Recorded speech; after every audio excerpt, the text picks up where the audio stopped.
Hello, I'm Dr. Katie Kelly, President of Grace Institute. Grace Institute is a clinical spiritual resource center located in Shrewsbury, Massachusetts. The Institute offers clinical services, spiritual counseling, and education programs within a Judean Christian framework. The Institute is sponsoring this workshop to address the spiritual dimension of satanic ritual abuse. While discussion about ritual abuse is becoming increasingly common, the trauma inflicted on the spiritual level by such abuse remains largely unaddressed by the usual therapeutic approaches. It is our strong conviction that satanic ritual abuse is primarily about a spiritual assault, so that healing must include ongoing attention to the survivor's spiritual life. I am privileged today to present two speakers whose knowledge and experience includes the theological and spiritual approaches to satanic ritual abuse. Father Bernie Bush is a Jesuit of the California province. He is a consultant and founding member of Grace Institute. He is trained as a spiritual director and a psychotherapist and has a doctorate in human sciences from Saybrook Institute. Father Bush is presently with the Diocese of Norwich, Connecticut, as the director of the Office for the Development of Ministry Personnel. He has been spiritually ministering to survivors of satanic ritual abuse for the past several years. Dr. Bob Jackson is a consultant to Grace Institute. She holds a doctorate in biochemistry from Harvard University and has taught students at Harvard Medical School. She has been teaching about child abuse in the universities, in the media, and in training workshops given by Ellen Bass. Currently a scientist at a Boston biotechnology firm, Bob bears witness to her childhood experience of satanic ritual abuse as a way of stopping such abuse. Our first presenter will be Father Bernie Bush. He will address the theology of Satanism and satanic abuse. We feel that it's important among a gathering like this to reflect upon the theological and spiritual nature of ritual abuse. There are many forums and more being created all the time for the discussion of ritual abuse, satanic ritual abuse, multiple personality and dissociative disorders, post-traumatic stress syndrome, and so on, from the psychological point of view.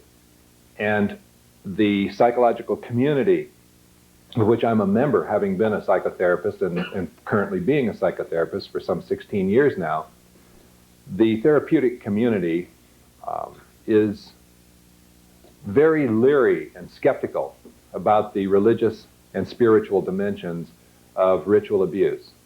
They tend, for the most part, and this is not exclusively, but they tend for the most part to feel that spiritual approaches to the problem, theological and spiritual reflection on the problem, and prayer, both by the therapists and by the people who are suffering from this kind of experience, is indeed some kind of flight to health or an avoidance of the real issues, which are the issues of therapy remembering and working through.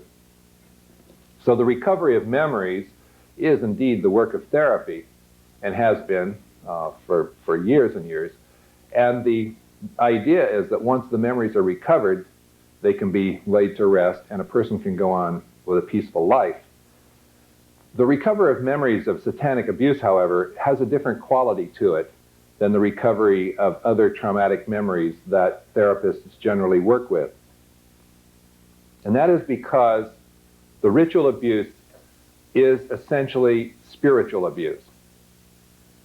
And we want to make the point here that the spirituality of recovery, the reintegration of the personality around religious themes, it underlies any therapeutic effort, that there is no healing and there is no cure without spiritual recovery.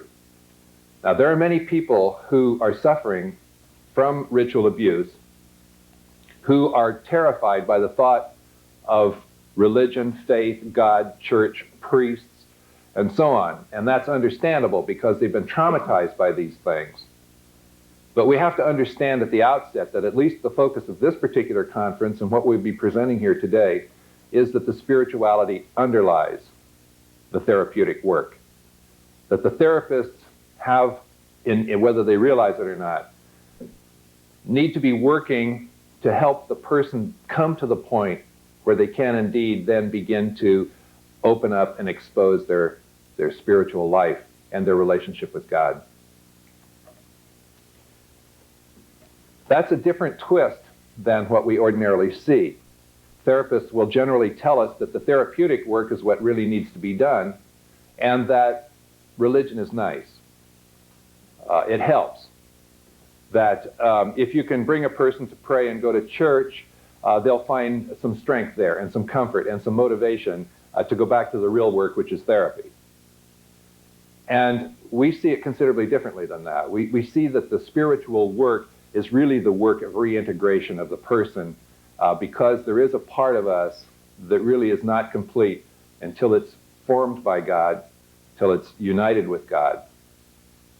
Since it's not complete anyway in everybody, a person who has been abused in a cult where the essential abuse was spiritual, and the spiritual dimension of a person is traumatized first and foremost, and then psychologically and physically and emotionally. We need, in a very particular way, to pay attention to the spirituality of the people that we have that are recovering, the people that have suffered from this kind of abuse. My presentation is called The Theology of Satanic Ritual Abuse. The theology of satanic ritual abuse is nothing more or less than Christian theology. And actually, it's Judeo-Christian theology. But I'll have to speak from the Christian point of view. Being a Jesuit priest, I'll have to use that as my frame.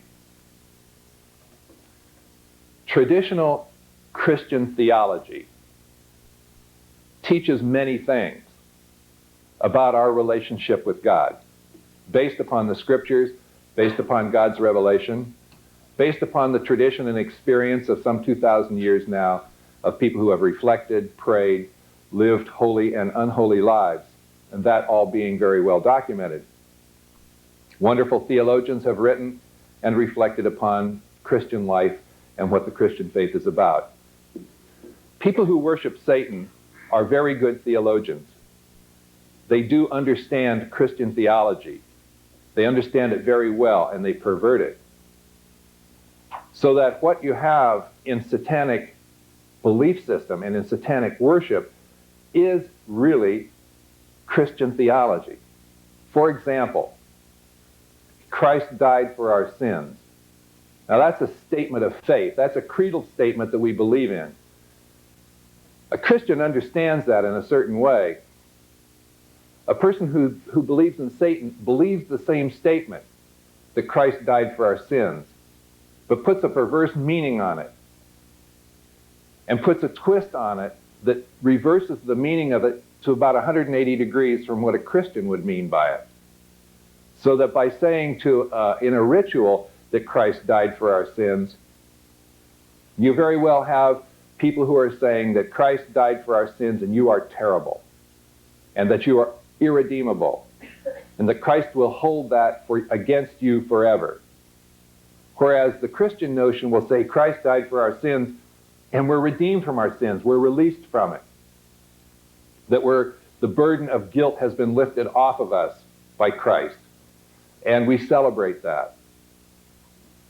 The idea of the cult is to lay on a burden of guilt, to take the same creedal statements that Christians use and to use them for their own purposes. So we're going to have some assumptions here. The first assumption is that the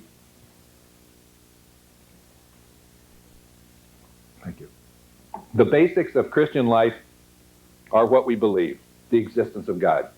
We do believe in the existence of God.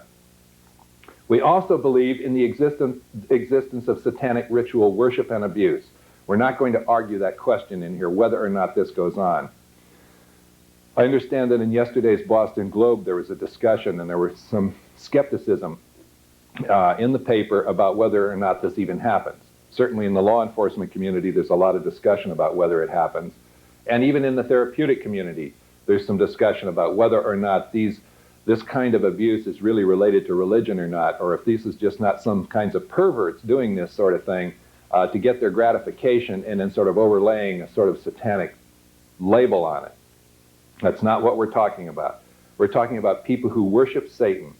And the people that we're going to be discussing here today are the multi-generational satanic families, or the cults that have gone on generation after generation. There are other classes of people who are called satanic worshipers, and those are generally classified as the traditionalists and the dabblers and that kind of thing, and the teenagers who sort of get into Ouija boards and into satanic worship through heavy metal music and that kind of thing. That's all very dangerous and very real, but that's not really what we're talking about here today. Those are not the people who present in our offices for help.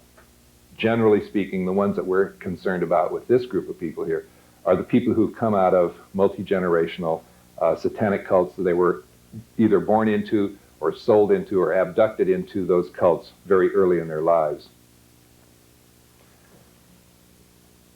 We want also to distinguish, although the effects are indistinguishable, between the satanic rituals and worships, which are manifestations of a belief system and a theology, and the other things that cults do, like child prostitution, like pornography, sort of extra ceremonial activities that cult people do.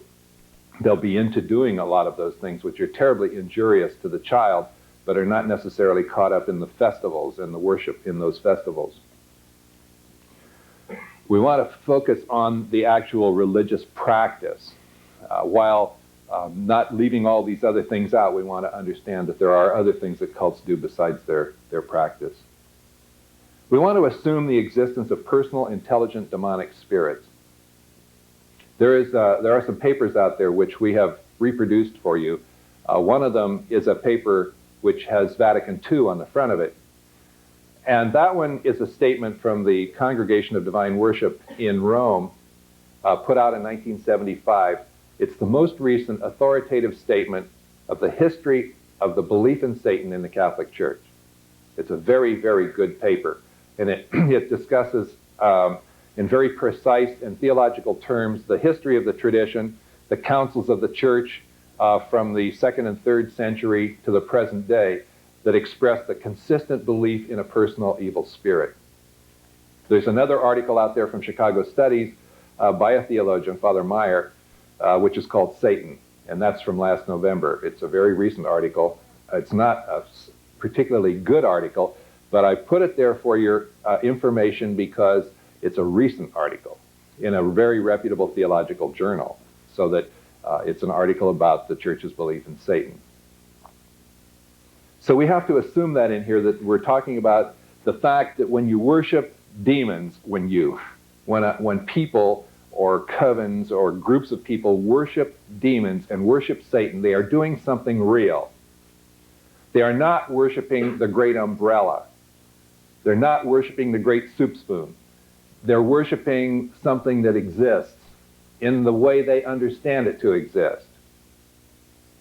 And their intention is very much to worship and to ritualize that relationship between themselves and an evil spirit in such a way that they become like that spirit.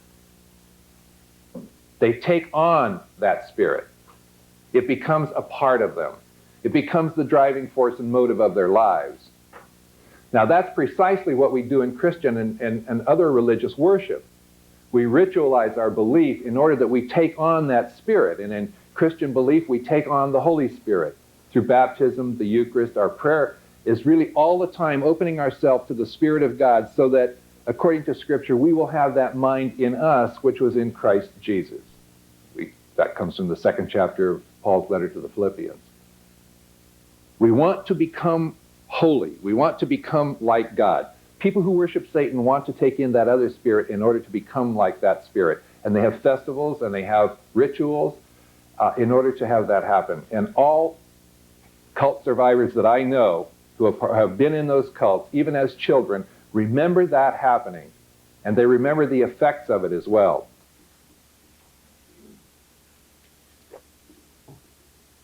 That these spirits are real, that they manifest themselves in various ways, and that they influence the devotees. And the devotees, when influenced by that spirit, under the influence of that spirit, behave in what we would call diabolical ways, and in incredibly cruel ways, and in ways that defy a normal imagination.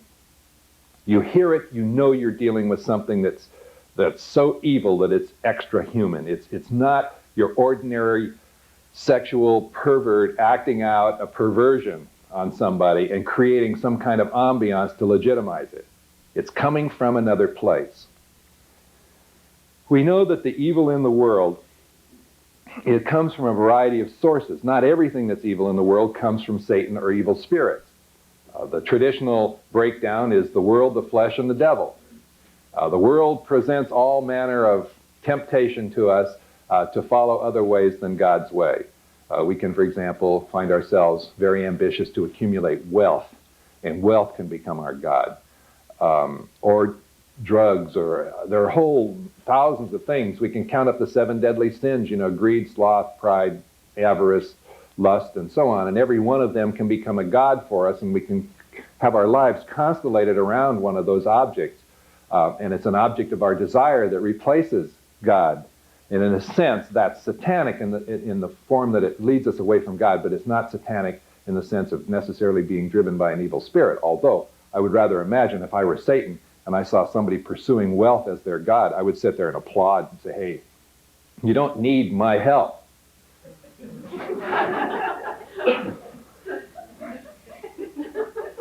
There is in us, in our flesh, which is what the word is used, there's something in us that's connatural to evil. There's a great deal more in us that's connatural with good.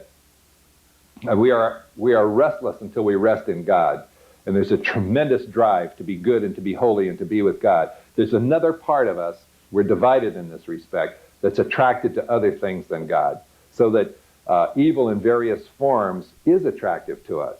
And that comes from inside the human spirit in some way. And so in our prayer, in our discipline, in our spiritual practices, in our rituals, we try as much as possible to get that part of ourselves lined up with God for the most part. And we continue to struggle at that so that we aren't as attracted to the things of the world. And then finally, there is, as I said, the evil spirits in the world. And they have a whole variety of ways of tempting us. And there are temptations and allurements that come from them. When we start to listen to the evil spirits and to follow them, we end up in some terrible, terrible kinds of things. The perversions of Dachau and the attempt to the Holocaust clearly was beyond what human beings would do in the allurements of the flesh or the world. I mean, that's not an allurement of the flesh or the world. Even the psychologists will tell us that that's about power. Well, I mean, nobody has a power drive that's going to lead them to try to exterminate 6, 7, 8 million people. And it goes on to this day. That's coming from somewhere else. There's a terrible hatred in that we as believers can see very clearly, but people who don't believe can't see it, and in fact struggle with this whole idea of evil and say, this is only a projection of our shadow. And that when the shadow gets out of hand, it can do all kinds of evil things. Well, yes and no. The things we're talking about are not the human shadow out of control. When you listen to the stories of cult survivors and people who have been abused in rituals, you're not listening to people who are acting out some perversion of the human spirit. It's that, but it's a great deal more as well. Satanism is a form of idolatry.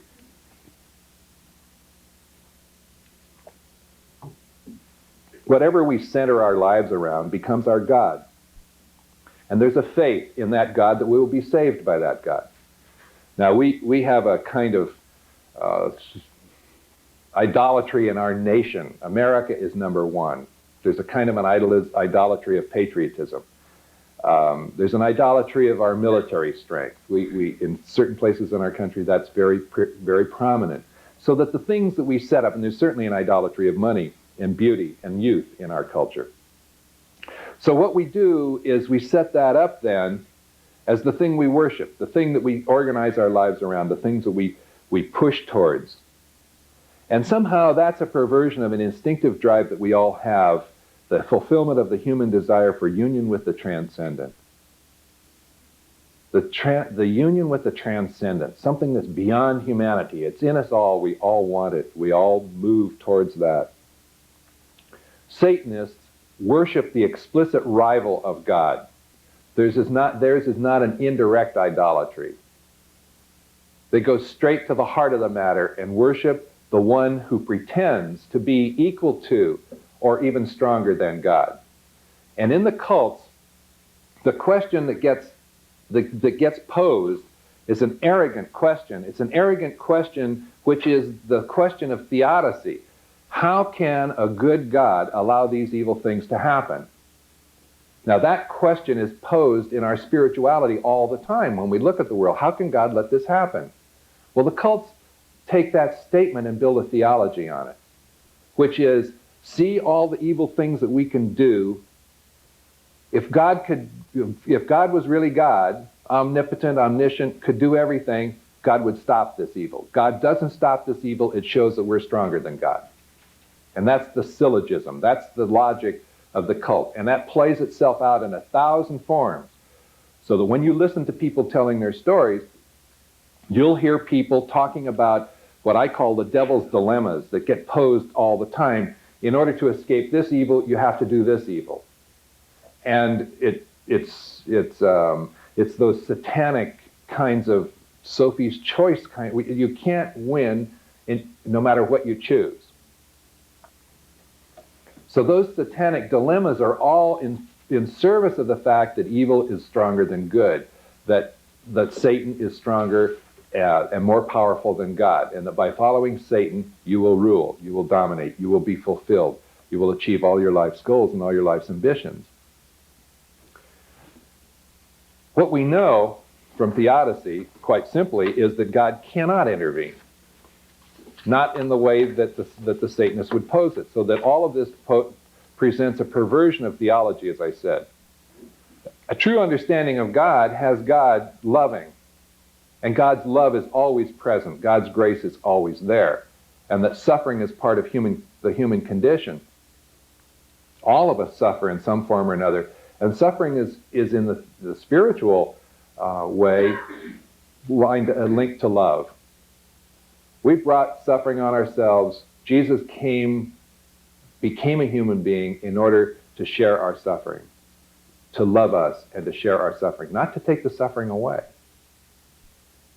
Now, we'll talk a little bit more about that when we go into the second part of our discussion about the spiritual direction of survivors. But the answer, which is truth, is that God cannot stop the Satanists from hurting people and be true to himself, so that they're right.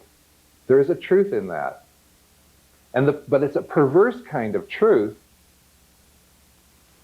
because if God intervened anywhere in life, which he does in some senses, but generally speaking, to stop suffering, we wouldn't be human anymore.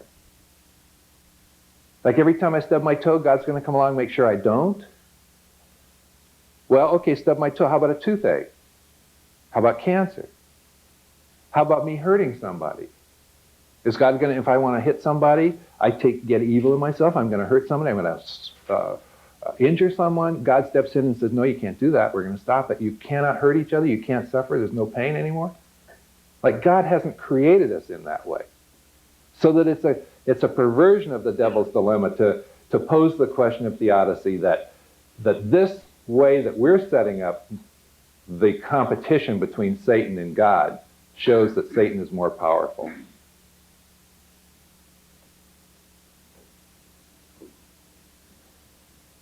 Since Satan is indeed opposed to God in every respect, the followers will want to be like him as much as possible. Love what he loves, hate what he hates, think what he thinks, feel what he feels, and act in obedience to his commands. People who follow Christ want to do that with respect to Christ, and people who follow Satan want to do that with respect to Satan. Satanists have to contemplate, they have to pray. They have to become permeated by the spirit of Satan. They'll have festivals, celebrations, and liturgies to create and sustain an anti-God community, the Satanic Church, the people of Satan, the mystical body of Satan. That's what happens. There will be a communion in their liturgies, which is a perversion of the Christian communion. But we have to understand that when Jesus said, "You're going to eat my body and drink my blood," a lot of his followers couldn't take that. And the scripture tells us that many people didn't follow him any longer after that because they got a feeling of cannibalism when he was talking. As it turns out, when Jesus instituted the Eucharist, it was his body and his blood under the form of bread and wine, but his body and blood nonetheless. Now, satanic worship will do the same thing. It will be a communion in the body and in the blood, only in the body and in the blood of Satan. And so it will be cannibalism. And that's one of the very, very serious, programmed responses that ritual abuse survivors are going to have to face and come back through to an understanding of the true understanding of a Eucharist because of their exposure in these black masses. And I might say that one of the first things that Barbara and I did when we began to work together was to celebrate a Eucharist together in her kitchen, over her kitchen table, very slowly, very, very slowly, with explanation and discussion along the line as we went. Because the words that were used are so much the same as the words that the cult used. But the meaning of the words is just the opposite. And that had to be done in order to come back around to a truer understanding of the faith. The rituals that the cult uses, therefore, are generally Christian and in some respects, particularly and especially Catholic rituals and symbols. The Catholic Church is very rich in symbols and very rich in liturgy and very rich in all kinds of appeals to our senses of the things of God. And so crucifixes and consecrated Eucharist and candles and robes and chanting and incense and statues and all the kind of things that you see in the whole spectrum of Catholic worship, and I'm not saying that this isn't true in Protestant worship as well, it just happens to be in a greater abundance in the Catholic Church, are all used, the robes, the chanting, the candles.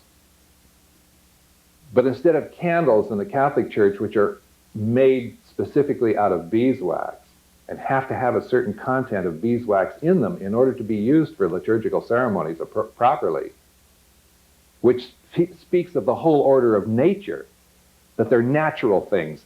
The church is not supposed to use paraffin for its candles.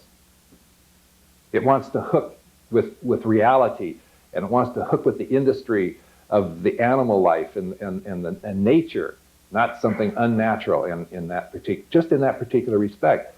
The cults make their candles out of baby fat because they want to hook even the candle back to the ceremony, back to the perversion of the ceremony. So you can see the parallel there, but you can see the perversion of meaning. And every single thing, crucifixes are used for torture. Crucifixes are electrified. And when you have Christ on the cross, and you're tortured with that, it can be presented that this is Christ torturing you. You see, Christ doesn't love you. Look at the pain he's causing you. You're defiled by this. And so then the other side of that dilemma will be, since you have been defiled by this crucifix, Jesus could never love you again. That this is the ultimate sin that will separate you from Christ forever and make you a devotee of Satan forever. Now, those who come to us for help will speak about having been in these ceremonies and having witnessed these events. And in some cases, will be telling us that they themselves have participated or been forced to participate in killing people. in these sacrifices, and praying those prayers, and chanting those chants, and saying those creeds.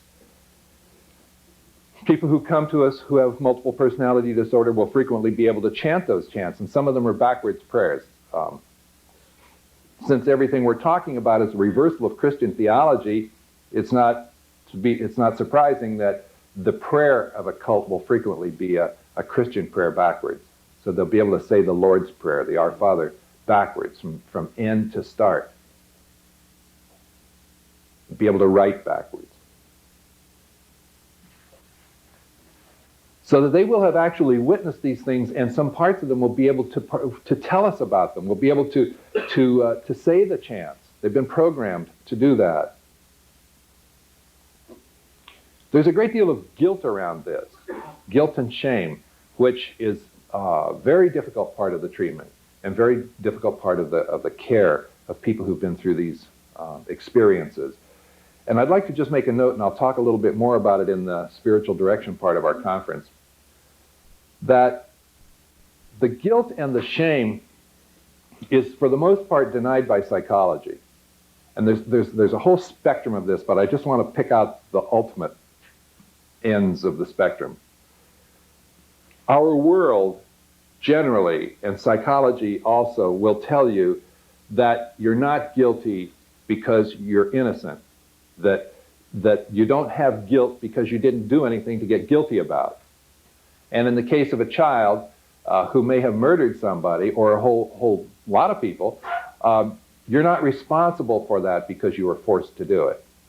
And so because of that, you didn't incur any guilt, and the guilt that you feel and the shame you feel for that is neurotic, that it isn't appropriate to feel guilty. Now that's sort of the bald statement of that kind of position. The Christian position is everybody's guilty. That by the very fact that we're born into a kind of humanity, our nature is good, created by God, and certainly Jesus assumed our nature, so there's nothing wrong with human nature. But this is a human nature that's flawed in some way or another. And so that in some theological sense, we're all under the same condemnation of sin, if you will. And we all need redemption. We all need grace. We can all be saved and brought into the vision of God only through God's gratuitous, gracious initiation, intervention in this world. In that respect, we're a lot better off to say, I'm guilty and forgiven, and to emphasize the forgiveness without necessarily knowing exactly how guilty I am. Who of us in this room can say how guilty you really are for anything you've ever done? You know, the church has a sort of big category here: mortal sin, venial sin, little tiny things, and so on. Well, that's all well and good, but when you do something, let's say you do something bad, there's a whole mixture of stuff. You know you did something bad, but you know there are extenuating circumstances, and back and forth and back and forth. You can really very rarely determine what that is. And when people come to me for confession, they'll tell me the bad things that they did, and I'll reassure them and give them an absolution and a reconciliation with God and the world. But I don't know in my mind, nor does the penitent know, just exactly where they stand with God, how God assesses precisely the degree of guilt in their life. There's no way to know that. And that's one of the great things about life, because that underlies the injunction that we're all under spiritually, not to judge anybody. We are in no position to judge anybody because you don't know that degree of guilt. And you can't say that Hitler's sin is worse than your sin. Theologically, you can't. You can see the horrible things he did, but you don't know his state of soul as a result of that. And you can look at the horrible things you did. I did. But I don't know precisely how that registers with God. And that's the wonderful thing about our faith. It's a little anxiety-producing, but it's wonderful because we depend upon God's grace and God's forgiveness. And that's a far more secure place to be than to proclaim, I'm innocent, I never did anything wrong in the first place. Now, what we need in our work is a combination of all of that. But as Christian theological people who are looking at these questions, we have to keep this other question alive, and that's anathema in the psychological community. It feels to psychologists like you're dumping guilt on people, and it isn't. It's truth. Father Bush has placed Satanism and satanic ritual abuse in the context of Christian theology. It is now my pleasure to present Bob Jackson, who will address the experience of satanic ritual abuse. She will show that the primary intention of satanic cult practice is to separate the person from God. You all still breathing okay? I've been to enough workshops that I've finally gotten into the position where I'm doing something that makes me a little nervous. I hear Ellen Bass saying, "Are you breathing?" I'm going to talk about the experiential side of what Father Bernie has described when he speaks of the theology of satanic ritual abuse. And specifically, I'm going to talk about some of the experiences that I went through at the hands of a cult and what they meant to me as a child trying to form a worldview about God and about religion, and most specifically about my relation to the world and to God based on what I had seen. And this will set the groundwork to show you what I was up against when I was trying to move back into life, which I had hung on to in whatever tattered form was still afforded me. I'm going to talk a little bit the way that I do in science. I'm going to be reductionistic, which is kind of cheating, but it breaks things down into units that are discussable. I'm going to speak about the ways in which satanic cults separate children like me from life and from love and from God. And of course, any act that separates from love separates from God. So all of these are interrelated. I'm going to try and break them down a little bit in the first part of my talk.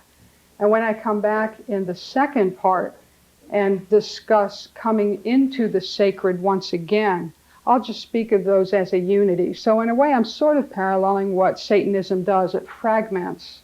And then through movement into spiritual healing, there's a unification. Let me start with the pieces first, which was my initial experience. Children naturally love life, and I remember going out in the backyard and seeing flowers, seeing butterflies flying around, and feeling such a sense of wholeness and connection. That's the last thing that cults want a child to feel. So they try to separate children from life. And there are some very effective means for doing that. For example, and I'm going to be graphic here, and what I would urge you is sort of what I remember myself when I'm speaking about these things, which is that I have an underlying conviction that is rock solid, that good is more powerful than evil.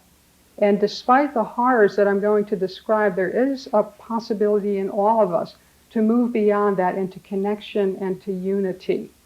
And since I have that conviction, I can speak of these things and understand their full impact and how hard they are, but know that there's something more than the horror to move into. And I hope that we can all hold on to that today, because that's what gives us a ground from which to move when we deal with satanic ritual abuse. Let me talk about how the cults separate people from life. I was shackled up in a basement, so I didn't have easy access to food or water. Once a day, a cult member would come down with a bowl of water, and usually with an animal. Toward the end, with a child. Now, I had no other access to water, but that water came with a price. For each sip of water I took, more of the animal's body or the child's body was mutilated. I would be left in the basement with these children, these animals. And I started feeling as a result of that my very needs as a person who was alive were somehow an affront against God, because by my very life I was causing death. Now that's a lie, but I had no way as a child to discern that. So it became part of my worldview that I would have to live very gingerly and gently, not very energetically, in order to best respect the sacred. And I'm not talking as someone who has gone over to Satanism and come back from it. It's an experience I'm not familiar with. I'm talking as a resistor who was broken very badly but somehow held on to hope. That's a slightly different experience. So when I went through these wounding episodes of torture, I came away incredibly sad, feeling overwhelmed, but still trying to hang on to what shreds of life remained for me. And it's from that experience that I'm talking about what Satanists do to a child growing up in a cult. As I was forced also to hurt animals that I loved and to see living things killed, I began to feel more and more separate from life, because the lives that I knew and loved, animals that I cared for as a child, were no longer living. And it created in me a detachment from the very environment in which I was living, the nurturing parts of it, the life that people hold on to. And I came to the view, since I was being exposed to religious education by people who were profoundly faithful in their own way, that God, as I knew and cared about God, was very removed and not a part of life. That Satanists had the world in their grasp, and butchery was what would happen. And since I wasn't a part of that and didn't want to be except under coercion, my world began to shrink, and I began to feel a separation, which is just what they're after. Separation from love, to me, is the same as separation from God. And of course, Satanists are very effective at separating children from God, because the last thing they want is an empowered child or someone who has a sense of the sacred. That's anathema to their religion. And it's an insult to their religion for people to hold on to God and to hold on to what is holy. One of the effective ways to separate a person from love I've already talked about. Something that I loved would be hurt, or they would up the ante and force me to hurt animals, or force me during pornography in particular to see people hurt or to inflict pain on others, or to have people who loved me, other children in the cult, hurt me. This broke the heart of the child who was hurting me and broke mine as well. And when love is experienced in such an extreme situation where there's such great hate, it's very, very hard to hold on to love, because a person's heart is broken open, trying to love what is dying, what is gone, rather than what remains and is sustained and can be nurtured and grow. Satanism for me was very much like the mustard seed, just being a seed for so many years and hanging on to some little kernel that couldn't grow in such a hostile environment. So it was the antithesis of what love really is, which is something that moves and dances and changes with time, the form, but the essence remains. In Satanism, love is something that is rent asunder and then is no more. So I came to a sense of the lack of love in the world. And this was also reinforced for me in terms of the hate that I experienced from Satanists. And this isn't the kind of hatred that I've seen in the world where people have prejudice. It's all on a continuum, but the hate that I experienced at the hands of Satanists is very hard for me to articulate, because it is so deep and so driven by such a tremendous energy. These people hated children. They hated God. And that hate is so overwhelming and so violent and so jarring, it creates a disjuncture. And it's very hard for love to live in that climate, although it is possible. But what I found, again, was a sense of separation and alienation, that the God who I wanted to be close to was very distant, too far away for me to call to sometimes, it felt like. And of course, then the cult can move on, laying the groundwork through these types of abuses to separate a child decisively from God.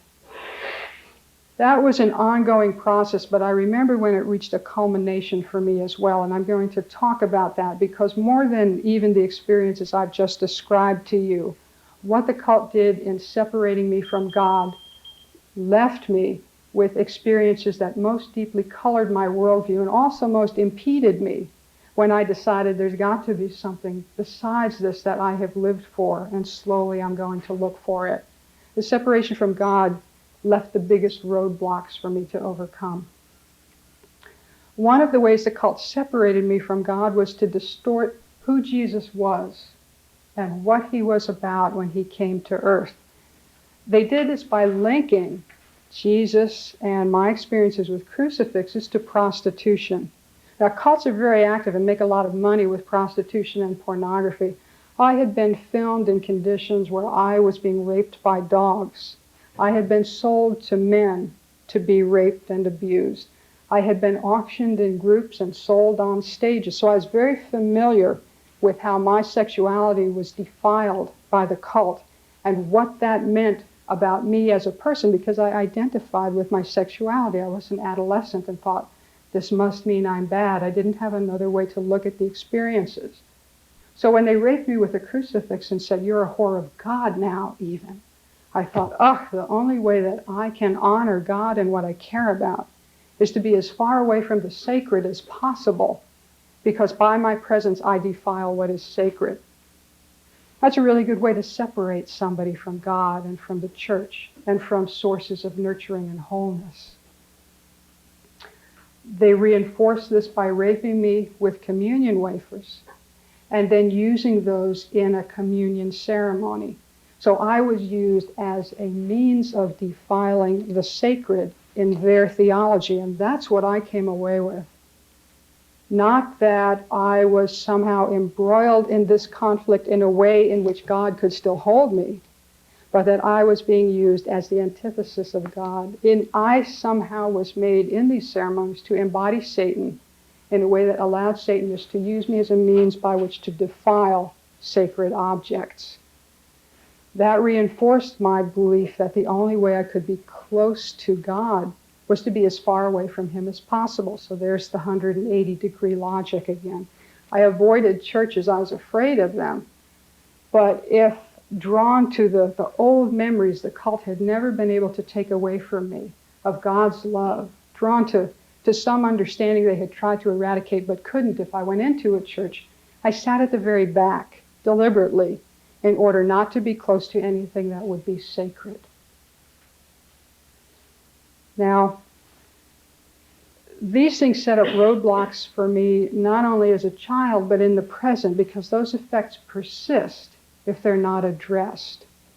And I ran into some of them very specifically, trying to come back into places of wholeness. And when I speak again, I'd like to talk a little bit about that journey and what is involved in coming from these kinds of experiences of conditioning that say God is not powerful, back to a place of understanding what really is true about the world. I want to end this section with a description of the most definitive separation of me from God, the one that I really internalized and said, okay, I believe it now. And I'm going to leave at a little bit of a low point, talking now, and then come back into the beauty in the second part of my talking. And it's difficult to do that. It feels like a logical flow. And it's not going to be a low point for very long. For me, it took about 25 years to come through what I'm going to leave you with here, back into the beauty. So I hope that you'll bear with me for a slightly shorter period of time, like those dinosaur evolutionary maps, where this much is a million years. I believe that I was completely separated from God the day they crucified me. On Good Friday, they took 3 cult children, meaning children of parents who were in the cult, and they had nailed together crosses. And they put the cross down on an altar. I didn't know it was a cross, and strong-armed me over to the altar and spread me out on the altar, which to me said, it's another rape. So I was very puzzled when they tied my legs together. And I looked at what I was laying on, and it struck me, oh my God, this is not another rape. This is a cross. And they set these crosses up with children tied to them in a basement where the ritual was occurring and left us alone. Now that's a very painful experience physically. It's hard to breathe. There's a lot of body pain. And I couldn't, because they had put something painful on my head that poked me, I couldn't even turn to look at my friends who also were hanging. I could just hear their labored breathing. It's too painful for children to cry and not enough air. So in the midst of this experience, cult members came back down into the basement and took us down off of the crosses. So they got all the way through the crucifixion. They turned to me and said, see, God doesn't want you. He wants us to have you, and we've got you. And I thought, now in the midst of this pain and this experience, I believe that. I believe that religion ends with the crucifixion and there is no resurrection. That's a tremendously powerful theological worldview to live with. It overshadows everything in a very painful way. That's what the cult left me with. And when I talk to you in the afternoon, or in the next part of the talk, I'm going to speak about how it's possible to move from such a powerful impact of lies told by the father of lies through his followers to a place that leads to God and joy and all the things that we enjoy and feel good about once again. It is possible to make that transition. And if people are having trouble making it, then we need to ask, how can we best serve people in making these transitions? Because I don't have the belief that ritual abuse is impossible to heal from. I mean, we said that about incest years ago, and now look what's happened. You just assume that people will transcend their experiences and go on to live rich lives. I think that same assumption is true about ritual abuse. And what I'd like to talk about later today is how to make that real in the world so that all of us can share in helping people heal from this affront against God and life and everything that we hold sacred. Thank you.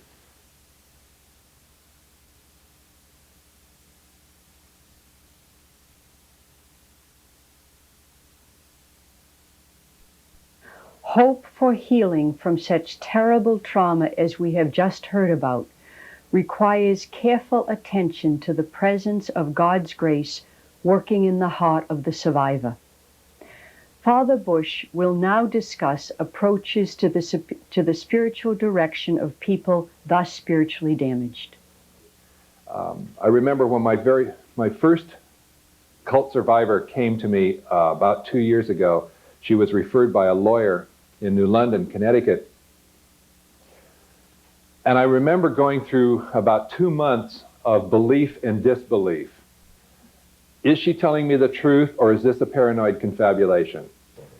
Is this the product of an overactive, traumatized person, overactive imagination of a traumatized person who is in fact embellishing and creating a horror story to account for the internal feelings that she was having? Or is this an eyewitness telling me the truth? And I went back and forth between those two, and eventually, of course, settled on the fact that this was an eyewitness telling me the truth, and that I had to take very seriously and in an extremely literal way what I was being told. So that if this person told me that she saw evil spirits and described them to me, I believe she saw evil spirits just as she described them. That this was not what sometimes happens is, well, you see, I don't believe in that. I know you think you saw that, and I'm quite willing to work with you around the idea that you think you saw that, and it certainly impinged on you and affected you in some way, and so we'll go with that truth, as what therapists do, don't normally try to check out the reality or the facts, because the facts don't matter so much. It's what happened to you, what you think happened to you is really what traumatized you, regardless of what the details might have been. But in this particular case, the facts and the truth were the same. I had to believe that. What that meant was a great interior adjustment inside of myself, that I had to push out the barriers of my mind to accommodate it, because I found that my own mind was too narrow in the respect that I had a limit on what I thought the evil that could be done from one person to another, based even on being a priest where we study evil and hear a lot of it. I still had a wall there that pretty much was the extent of what I would believe people could do to one another. And I found that wall had to come down and be moved way out. And I'm finding that my mind is continuing, certainly my spirit is continuing to be stretched to accommodate the truth of what I'm hearing. The hatred that Barbara is speaking of is real, and it presses out toward infinity. It's not infinite hatred, but it goes very, very far out in that direction, far further than I can go in my comprehension of that hatred. And so when I see it being worked out in people's lives, and when I hear these cult stories, I have to believe it's there, even though it seems incomprehensible, and attribute it to a spirit, a force that does have that quality of hatred about it.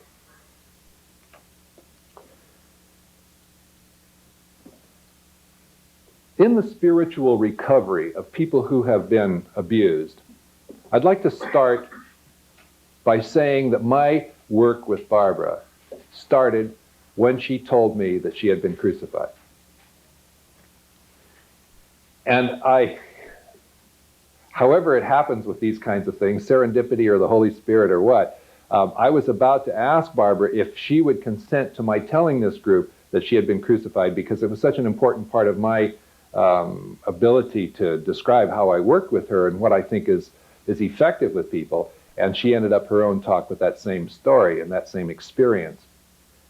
But when she was telling me about being crucified, two very powerful things happened in me and in my experience. I was listening to a story that made me feel like I wanted to get on my knees in reverence and in awe. That I was in the presence of someone who was, as close as you can be in this life, a living martyr. Barbara's feeling about that experience was that she had been completely defiled. And she actually mitigated the story for this presentation here about the things that were done to her and said to her when she was on that cross. But the net result of the experience that she had was that she was completely separated and alienated from God, and that this was the definitive act of separation and defilement, and that by being crucified in a mockery of Christ's crucifixion, she could never be reconciled with Christ. Now, that was the deep, profound, programmed meaning of the event that she carried within herself. And I realized that I carried within myself, on hearing that story, the exact opposite feeling. I felt I was in the presence of the sacred hearing the story, and she felt like she was utterly separated from the sacred with the same experience. And then I realized what I needed to do in the sort of spiritual guidance and direction. And I think that this has universal validity. And while we get a little personal here, I think these have, and we both are convinced that these have applications in everybody's story who's had these kinds of experiences. My task was to help Barbara see things the way I saw them.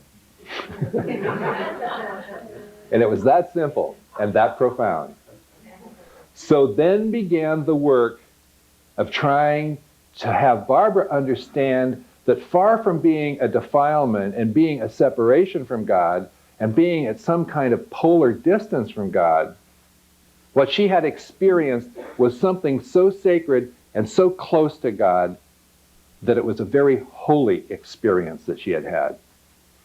And what eventually worked out in our work was that she knew that that was a holy experience. Some part of her knew.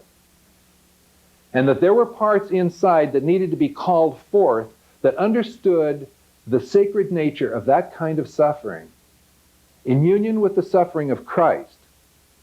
That Christ is, in fact, according to St. Paul and according to all of our theology, Christ is still suffering in this world, still being crucified, still being martyred. And that goes on through time. And it's the work of the redemption of the world coming through the death and the resurrection of Christ. And it's only the resurrection of Jesus that can give us, at least this is according to my theology now, can give us the ability to interpret these satanic experiences in a holy way. They're not a defiling reenactment of something that was over and dead with. They're a continuation of the Spirit of Christ in the world, redeeming our suffering, making it effective, not only for our own lives, but for the whole world. And so that in some way, by hanging on a cross like that, she's doing the same thing that Christ did by hanging on the cross. And there was a part inside that knew that. And when I began to speak about sacrifice and suffering and the value of this and the way that a human being in this experience can resemble Christ, that part came out and said, I know it. And that part is a theologian, a very, very good theologian, and had not had a forum for talking about the experience from that point of view until it was given permission and encouragement to come out. And since then, I have found in every ritual abuse survivor I've worked with so far that there is a part like that in there. But There's not much encouragement to talk about it because even in Christian circles, we don't talk about the value of suffering. We don't talk about the crucifixion of Christ and the resurrection being for the redemption of ourselves and the world, that it has an incredibly cosmic and wonderful significance to it, and that martyrs are heroes. In that particular frame and in that context, it's possible to tap a mystical part of everybody I know so far. Now, sometimes it's a little hard to pull out because there's so much overlayer of resistance to it because it's so against the themes and so against the theology and the spirituality of this world to talk about that. But it's there and it's true, and there's a part in everyone I've known that knows it's true and knows it's there and needs encouragement.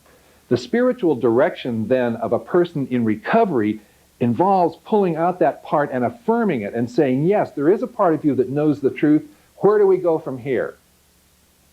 Follow it. And it'll generally follow into prayer. It'll follow into healing. It'll start to follow into co-consciousness of a multiple. It'll start to follow into reconciliation of parts inside of a person.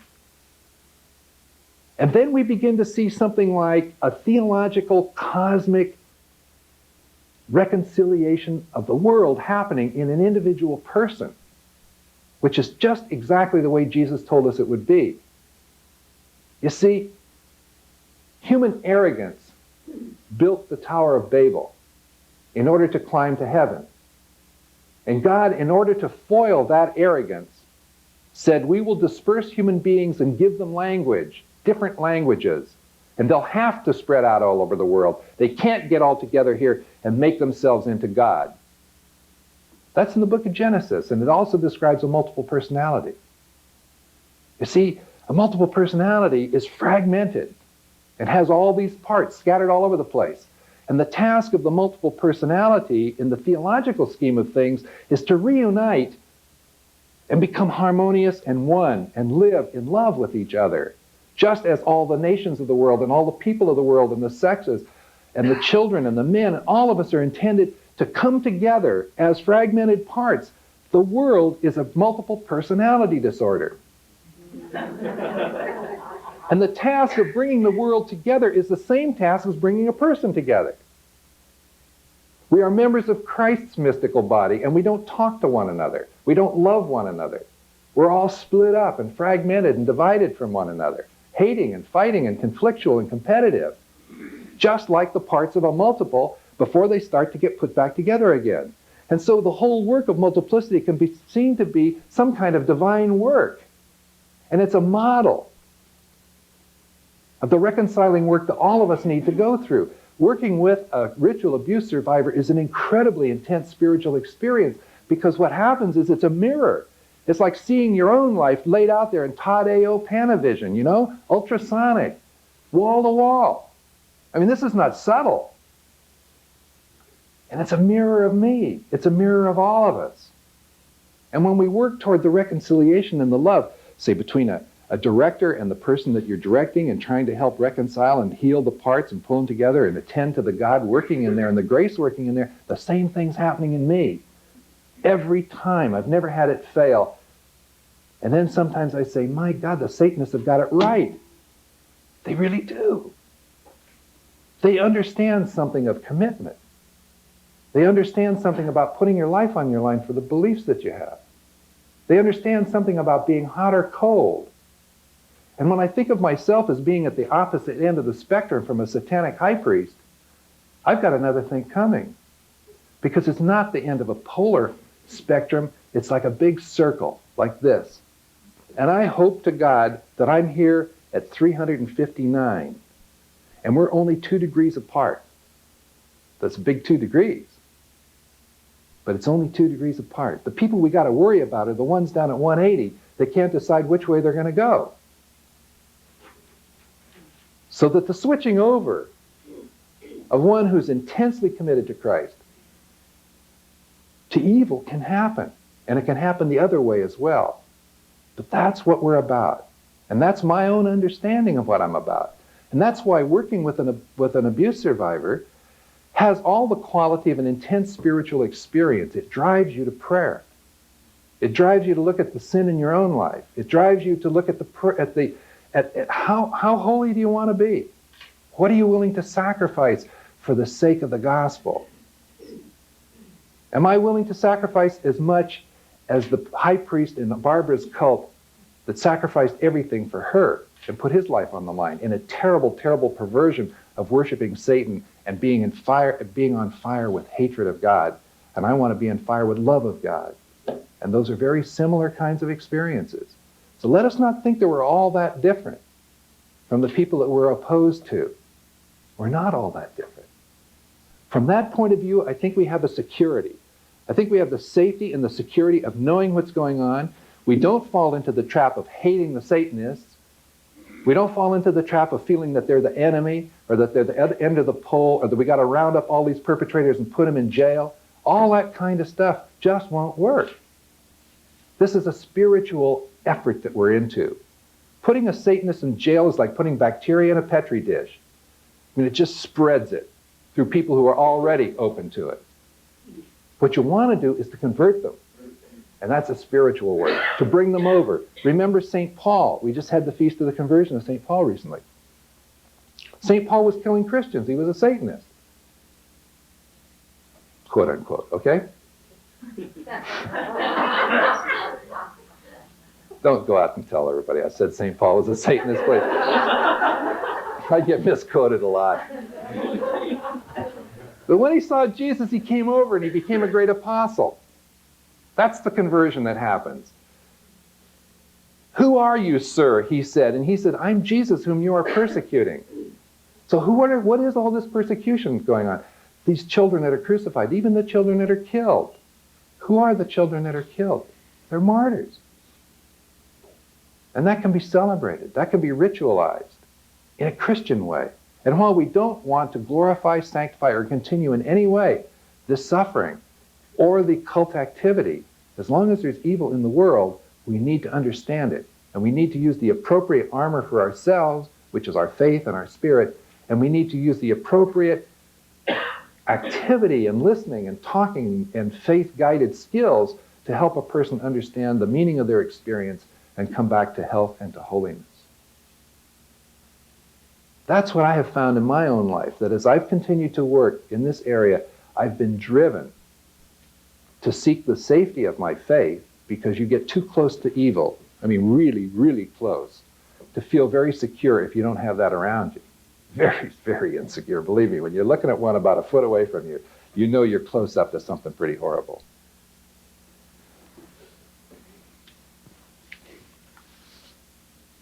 So spiritual guidance and spiritual direction calls attention to the action of God that's already there. And that's what we know about spiritual direction anyhow. With these particular people who've had this kind of particular suffering, it's very intense.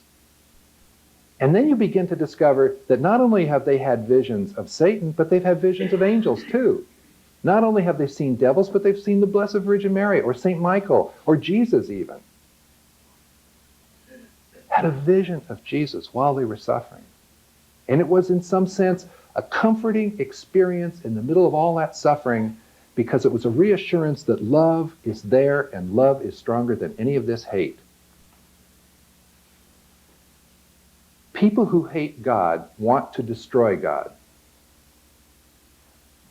And we can find in this world the thing that most resembles God and then set out to destroy that. And in some way, the thing that's the most innocent, if we can use the word, in this world is a child. And also animals. Lovely, loving animals and children reflect and resemble God the most in this world. God looks at me and he sees a lot of scars, a lot of sin, some good, some bad. By the time my life has gone this far, I'm hardly the person I was when I was 1 or 2 or 3, and I was just kind of like laying there just being what God wanted me to be, like a bird or a cat or something, I'm not that anymore. I struggle with all kinds of things, the world, the flesh, and the devil now, but a child doesn't. So a Satanist with unerring accuracy goes right after the thing that most resembles God and destroys it, tortures it, defiles it, ruins it, in defiance and in hatred of God. in that respect, so in this theological context, there's a way of reflecting theologically on multiple personality disorder, that this is really a paradigm of the world and how we need to reconcile the world through spiritual means. The same thing can be done with child abuse. And that's the area that I work in mostly, is child abuse prevention. All child abuse is satanic because it's a hatred of the innocents. It reflects, whether it's explicit or not, a defiance of God, and attacks unerringly the thing that's most helpless, most innocent. And women is the same thing. These cults attack women. Women are the source of life in the world, the bearers and the bringers of life. And these people are the bearers and bringers of death. They worship death along with hatred and along with Satan. And so they're naturally going to attack women more than men, although it's not exclusively women. So understanding these kinds of things and having a faith that can guide you as you're working with abuse survivors can help you a lot. And it's not hard to do. It's really not hard to do. I mean, I'm trained as a spiritual director. I trained for 5 years in my theology as a spiritual director. I've directed retreats. Lots of people come to me for direction, and I would say that the easiest direction is the direction of a cult survivor, mainly because they're mystics. And I asked my mentor one time, who had several mystics in his direction, and here I am, a young theologian, and blah, blah, blah, and you read about these people who have visions and all this kind of thing, and you say, oh boy, wouldn't that be something? How would you ever be a spiritual director for a mystic? And I asked him one time, I said, Dave, how is it to direct so-and-so? Because I know she's just really holy and sees God and does all these kinds of things. And he said, Bernie, forget it. He said, there's no problem directing mystics. He said, it's the easiest thing in the world. He said, all you do is check the flight patterns.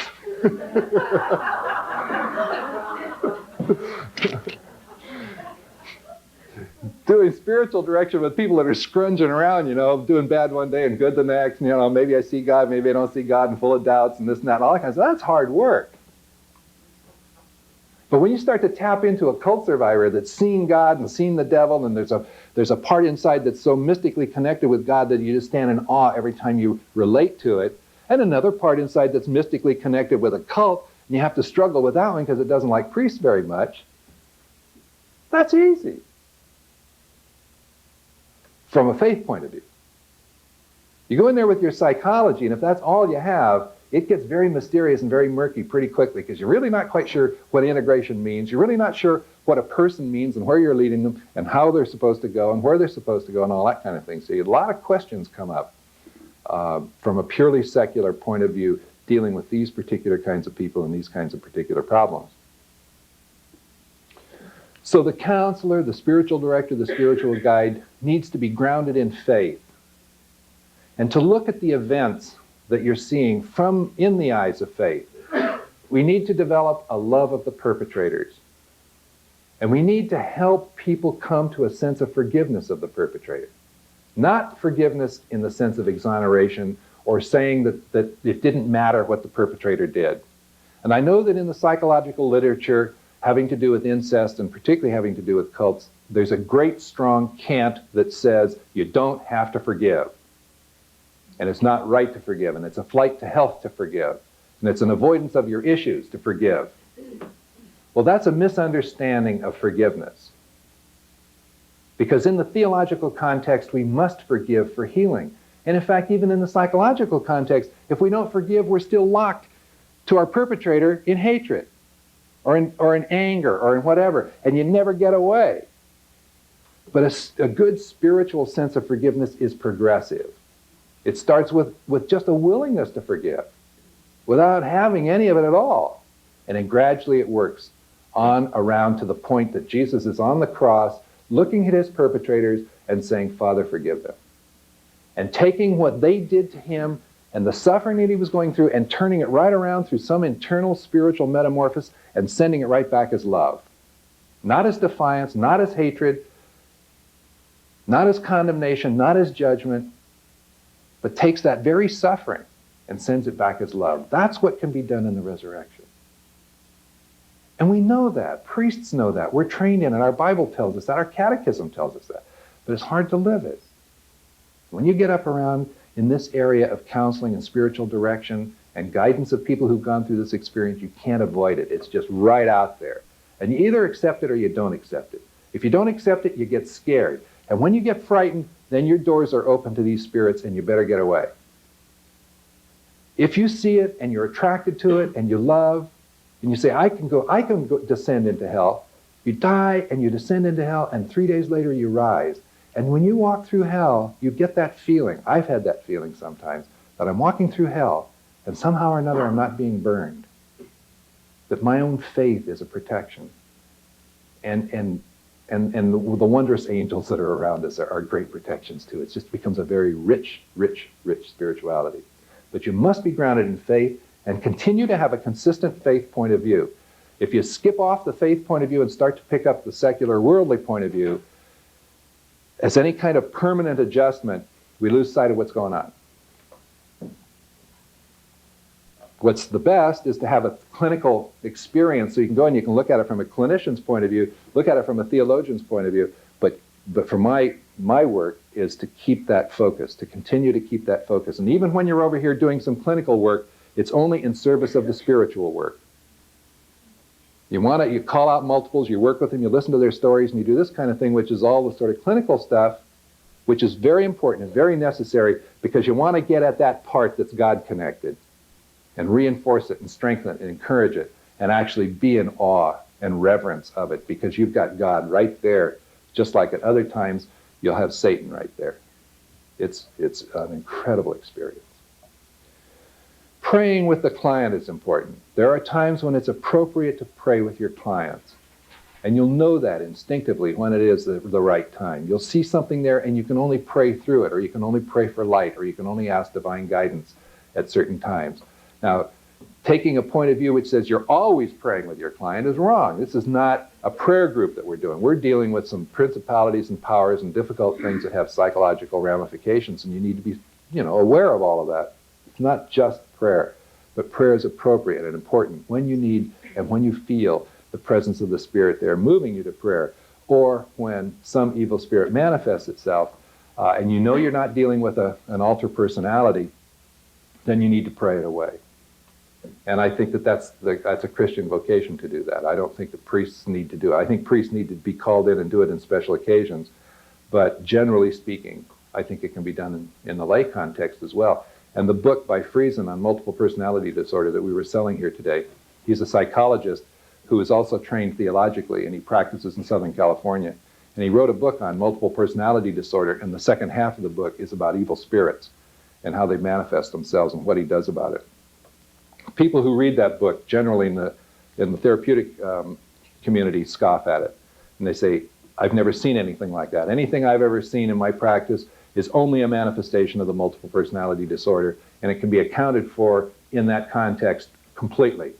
And you don't need to bring in medieval, old-fashioned Dark Ages ideas like evil spirits floating around. And prayer is really re-abusing the client by calling them evil and that kind of stuff. So, I've heard all of this, and it gets a little bit wearisome, but that's part of what we deal with when we're talking about these things out there. But that's why we brought the book in here, so that if particularly the clinicians here might want to read that and read about his experience. I'd like to talk to him someday and compare experiences of what happens in our offices when these things show up.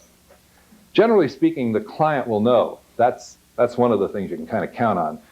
Not always, but the client will know that there's something in here, or I'm dealing with something that doesn't belong to the system. It's alien to the entire system. And you can start to prayerfully focus on it, and you get something there that isn't the same as an altar. It can be connected to an altar, but it isn't the same thing exactly. I think we need a spirit of reverence when we deal with our multiple people. We always need a spirit of reverence with one another, even when we're just talking to one another. But in this particular context, the spiritual damage has gone so deep, and the shame and guilt is so deep, that a spirit of love and reverence, because you're dealing with people who are very, very close to God, very close to God, have suffered incredibly out of sheer hatred for God. There's no ambiguity about this kind of martyrdom. Even the Jesuits down in El Salvador, they were killed for political reasons as well as religious reasons. But when you're dealing with a ritual abuse survivor, there's no politics in it at all. It's out of pure, sheer hatred of God. these people have been tortured and killed. The proto-martyrs are the holy innocents. Remember when Jesus was born and the wise men came and they found out that Jesus was going to be in Bethlehem, and they went off to Bethlehem and they laid down their frankincense, gold, and myrrh. And then they went home, presumably. We have this great old thing with the three wise men, the three kings from Orientar and all that. Well, read the story sometime. It's a tragedy. Because Herod wanted to kill that child because he felt it was a rival for the throne. And so an angel came to these three wise men and sent them home by a different way. Herod was furious and came out and killed every kid in the neighborhood who would have fit within that age range. Every boy. Jesus and Joseph and Mary had to go off to Egypt for a while and hide out.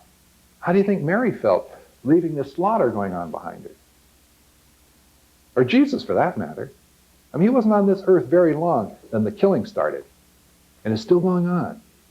So when a cult will tell a woman that this unbaptized baby or this fetus that they've aborted that gets killed in a sacrifice is going to hell because it's not baptized, that's a perversion of a Christian theology that has a kind of a sense about it, but it's not true. You see, because they forget to tell you that there are three different kinds of baptism: water, desire, and blood.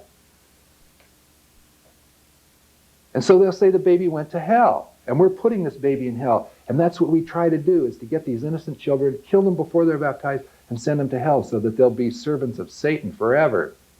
And what's a girl to believe? So later on, when you get one of these suicidal programs going, they say, I want to kill myself and go to hell because I want to be with my baby. Now, what's a therapist tell a woman like that where the baby is? Can they speak with assurance and say, no, this baby is one of the proto-martyrs? Is in heaven for sure, and I'll help you get in contact with it? And that's what you have to do. And I mean, I have no question about that. In fact, on the 28th of December, you can celebrate a ritual if you want, because that's the Feast of the Holy Innocents. And people who have lost babies in cults could get together. In fact, we did have a ceremony about that and celebrated this martyrdom, even in the middle of all this torture. I would like to just close my section here by saying that in this respect, all of us must resemble the Satanists in the respect of commitment. It is an unflagging, unwavering commitment to hatred. And we need to have the same intensity, or we're not going to be in the same ball game with them.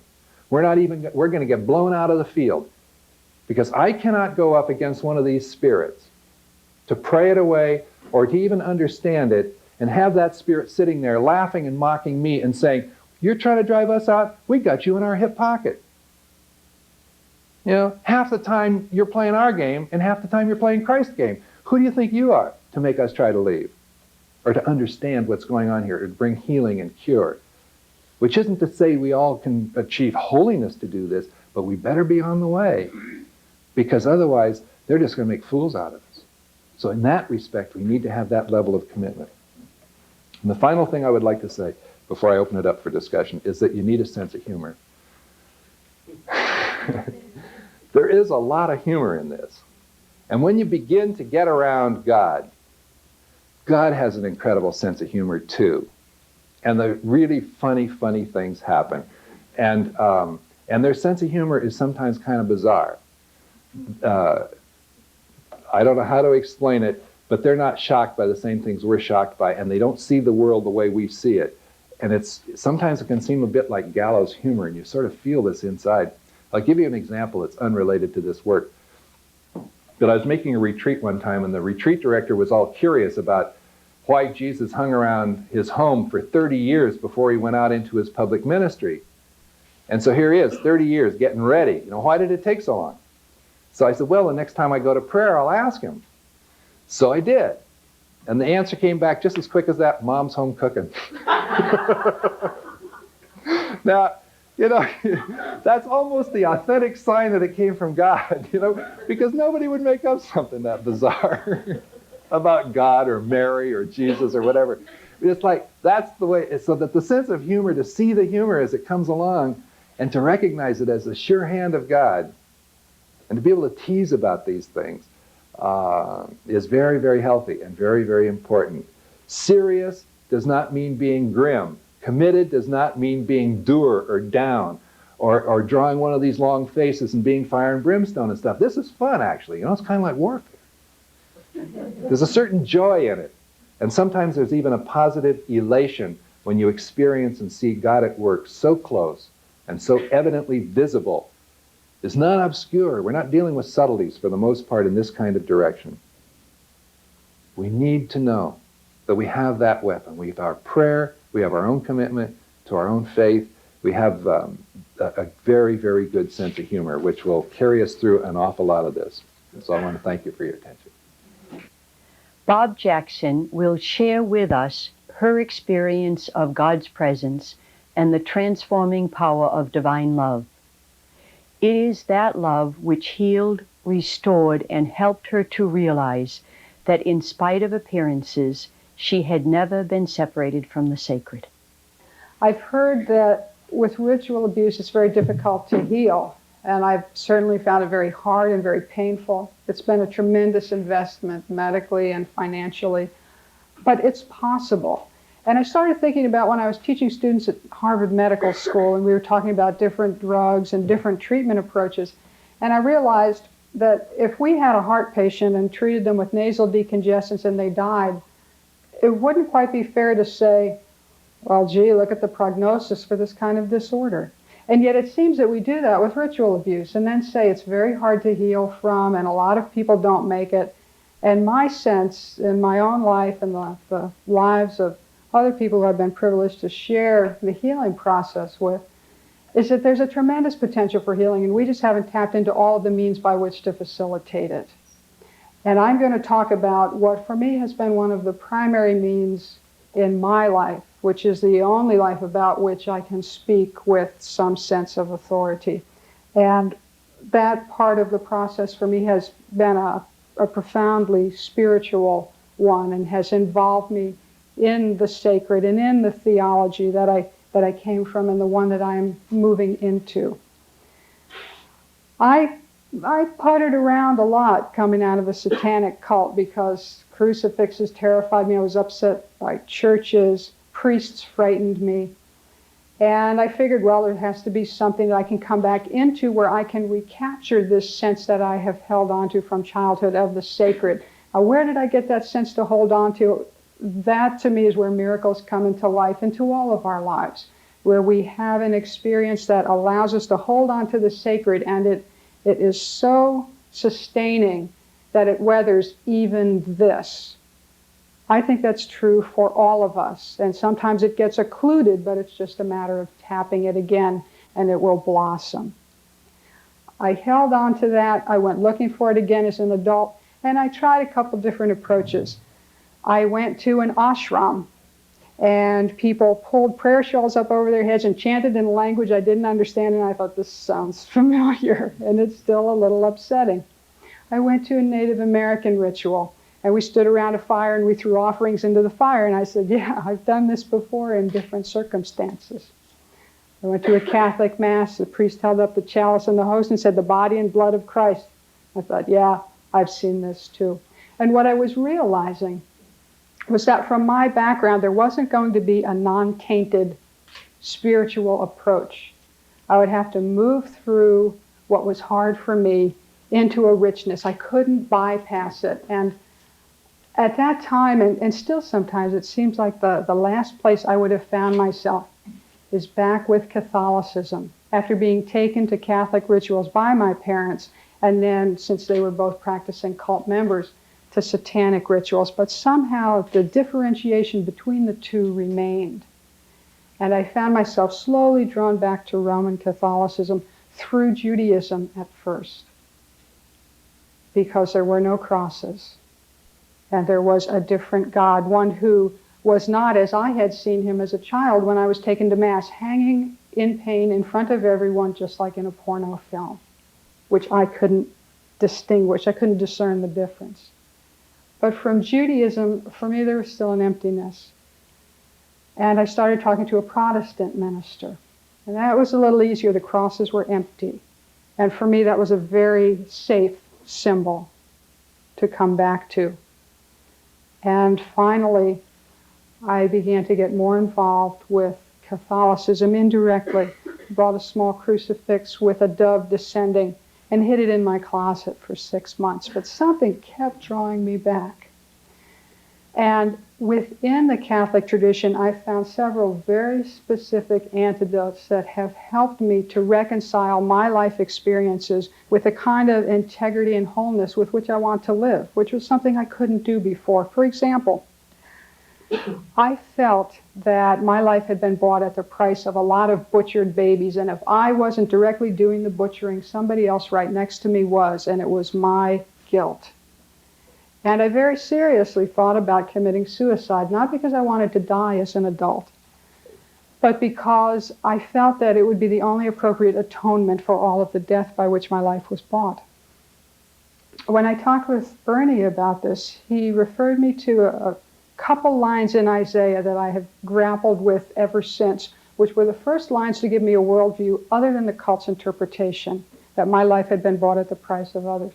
In Isaiah, there's a section that says, "Because you are precious in my eyes and glorious, and because I love you, I give men in return for you and peoples in exchange for your life." And I said, how can this be true? It's so abhorrent to me to think of this. And yet, it's lost in mystery to me as well. I had so many different reactions to it: relief, abhorrence, disgust, joy. And I realized for the first time I was in contact with a worldview other than the one I had been taught that would allow me to move richly into life without feeling that I was in some way profaning those who had been left behind in death, sometimes by my hands. So I had an avenue back into life, which had not been open to me before. I had that same experience with love. And sexuality as well, a form of love, which actually, even in traditions that have sometimes been misinterpreted, is quite close to God. And I learned that all of these aspects of my humanness, including my sexuality, were not by themselves profane, but had a sacredness to them that could not be negated by what the cult did, no matter how many times they raped me with crucifixes, because that was not the act that they would have had me believe it was. And without a framework to look at this, because my sexuality became so bound up in theology, I was married to Satan in a ceremony. How could I separate these things without a theological view? I couldn't. And Catholicism afforded me one that allowed me to feel exactly what the cults don't want people to believe, that the internal set of one's heart and soul is more important than the external. The cult would have had me believe that through my actions I was joining them, and that the resistance I harbored in my heart had no meaning, and Catholicism taught me that the exact opposite was true. In terms of coming back to God, I gained a sense of, through Catholicism, not just what suffering in these experiences meant, but what a unifying experience it is to feel that throughout my life, no matter what was happening, I was being held within God's hands in a way that was nurturing. That wasn't a feeling that I had had. I had had a feeling of profound alienation from the world. But in the Catholic tradition, there's a very different thing taught than in the Satanic tradition. The Satanists taught me that they could banish God and that God was impotent and had no power, and in particular didn't give a shit about me. Catholicism is completely the opposite of that. God is very powerful and very present, even when I was doing things that were so abhorrent to me. And that belief about God built for me a bridge that connected me to the place that I had always wanted to be but felt I could never get home to. I had been quite convinced I would live a life in which I contained the horror and sadness and lived in emptiness and died, and at some point after my death would find something that I was looking for, but that God was not here. When I began to learn about the experience of God, going to Mass and speaking with people in the Christian tradition, I got a very different view of God's immediacy in the world and my connection with God's immediacy, which is something I had never experienced before and something that, in a very profound way, made my life worth living. I remember when I first came to a sense of the resurrection, which I came to very late, having lived so much with crucifixion and death. It was like feeling a flower blooming in a place that, in me at least, had not been accessible to traditional psychotherapy. And it gave me a different orientation with which to look at my experiences, so that they became a part of me that said something about the nature of my life, but didn't say something about who I was as a person in a negative way. These types of theological lessons that I was slowly learning brought me to a wholeness that the cult had deliberately attempted to fragment and put forever beyond my reach.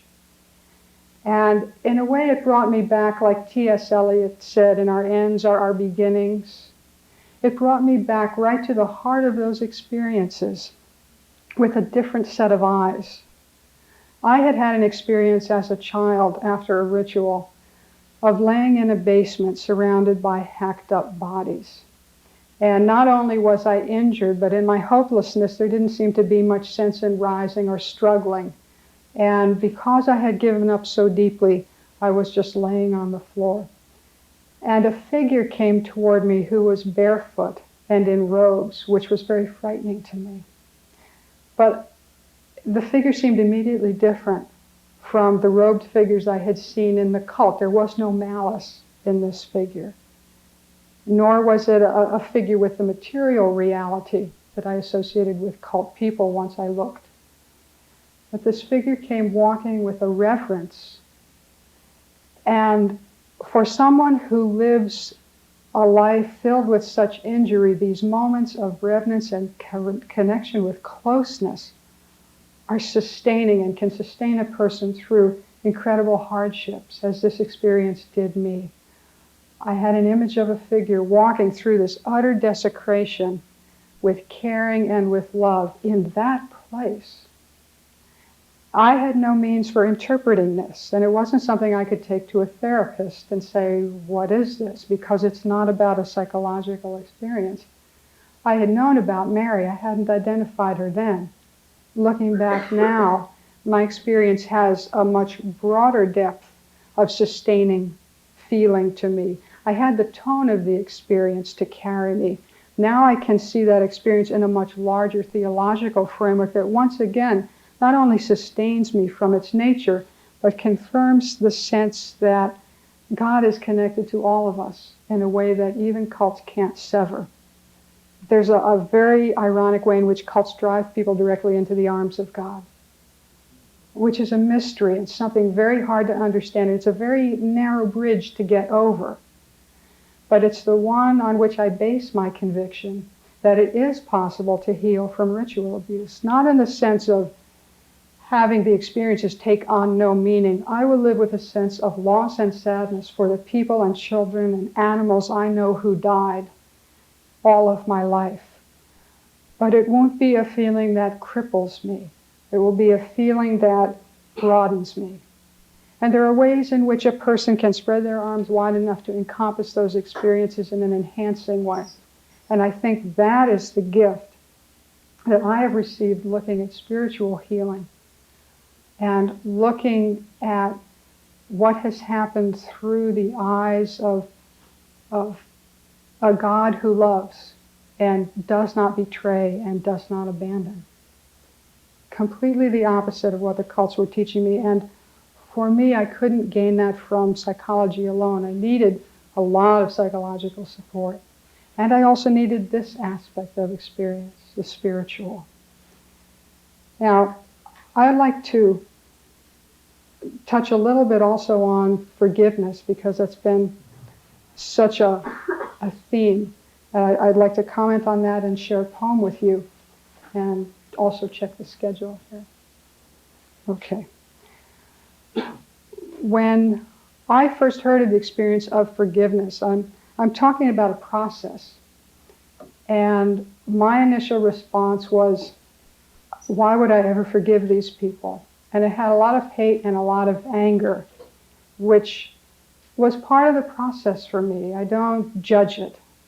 It was something I needed to experience. They had co-opted my entire body. And what I mean by that, I think, is most clearly expressed anywhere that I've read in a book by Elaine Scarry called The Body in Pain.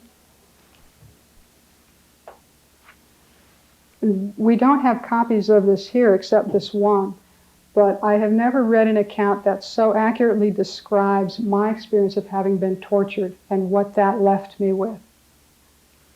She speaks of political prisoners, and it's Scarry, it's Oxford University Press, and goes from speaking about how the world is unmade by torture and pain to how it is made within the Judeo-Christian spiritual framework, and she unites these two.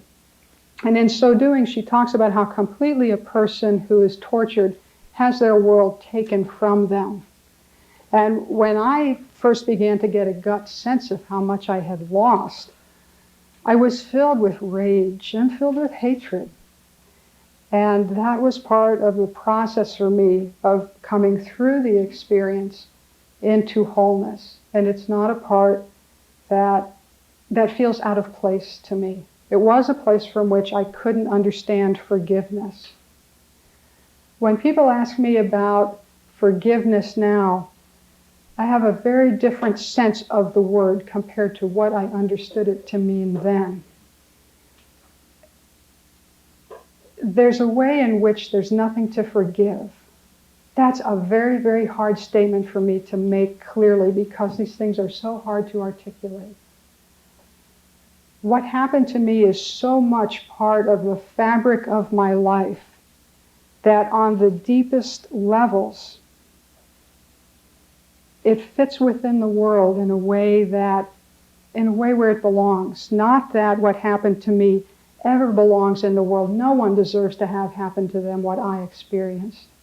But it happened, and it's not alien to my life. It is the ground from which my life has sprung. In terms of forgiveness, what I can do, and am in the process of doing because I think it's a lifelong commitment, is break down some of the separations that the Satanists wanted to create. Not to hold myself so separate from those who followed Hitler. Not to hold myself separate from other people. For me, forgiveness expands into a very global experience of acceptance and unification. Forgiveness is not about me saying, gee, Dad, it's okay that you raped me and broke my pelvis. The levels are so different there, it's very hard to bring them together. It's about saying on the deepest levels, it's part of my life in the way that Joseph, from whom I derived a confirmation name, said to his brothers who came down after they threw him in a well, sold him into slavery. While you were plotting evil for me, God was plotting good. It all fits. And for me, forgiveness is a way of saying, yes, it all fits in my life, and with God's love, I have arms strong enough to hold it. It's a very different definition than I had come to initially, but it feels the most true for me. I think the best way to draw these things together is to share with you a poem I wrote after the Mass that Bernie and I celebrated at my house. And as he mentioned, we did this very slowly. It was very frightening for me. And there were specific things that were helpful. And I want to touch on them before I speak to you of the process of going through the Mass. He didn't wear a clerical collar, and he didn't wear black. We used a candle from my house and bread from my house. He let me look at the wine to make sure that it was wine, because Satanists never use wine. Even the worst vintage, they go for other tastes. And this gave me a chance to see that we were working in a realm very different from the realm of my experience, even though the ritual on the surface was very similar. Something deep has happened. I've met this man, and there's some type of connection that doesn't speak to how long we've known each other. I have experienced something that part of me wants to say is superficial in this Mass, and yet it's ramifying to levels I don't even understand.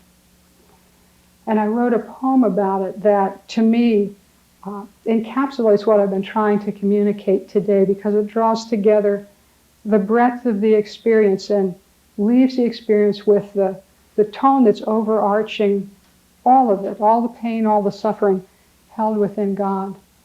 The poem is called Communion, and it goes like this. You lift God up, holy, bread in your hands. Memories of love and the heart-touching stars flung in a blaze of God's gift of light, no matter how far. Like butterflies on flowers, dot the meaning of this bread. I, who have killed children and cried for anything to stop the pain, anything, but always stopping before the loss of God, and yet damning myself as cult spawn, hated and forsaken. I watched the miracle with star-dark eyes and felt washed over by a haze of white and the butterflies scurrying in the joy of morning. Am I a refugee fled from the midst of demons, not a trespasser at the gates of heaven? Does God wait too for me, my crippled hands and broken heart? I feared communion as a sacrifice, a further blight upon a soul too sodden with stolen and defiled human flesh. But through the bread you gave, I felt that I stood face to face with Christ at last and said, I accept your sacrifice. I know something of why you made it. I have done such in some ways too. In love you give, in love I take. Hand in hand we flee, a blighted nightmare follows us, turns into butterflies in the sun into which we emerge. If this poem and my sharing of you with my experience leaves you with no other feeling than the limitless possibility in healing from ritual abuse and coming together as a community to support this entry into wholeness, I will have done justice to my experience and the dignity of your experiences and those who cannot speak today. Thank you.